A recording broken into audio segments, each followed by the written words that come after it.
All right, this is quick check 4.2.C.4. And it asks for the formula of calcium sulfite. Calcium sulfite.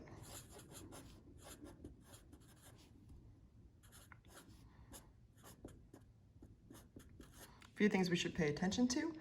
One, the ending. This "ite" is telling you it's a polyatomic ion. So make sure if you haven't, you know polyatomic ions. There's a whole separate video.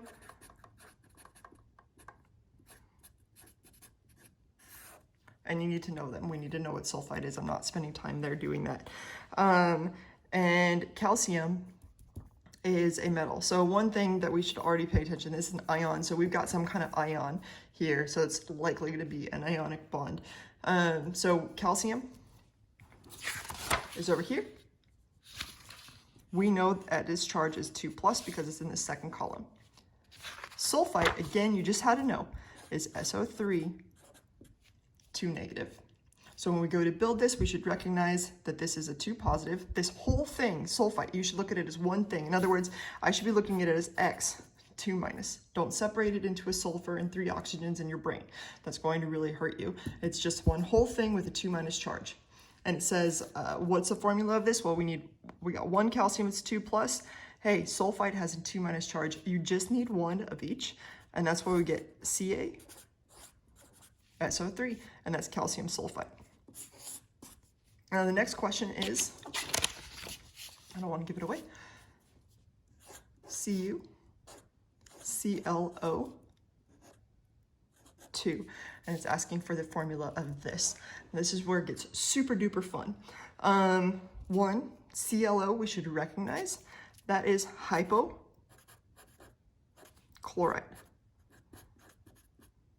Another thing we should know is that it has a charge of -1. That's also from the polyatomic ion video where we should memorize all of those things.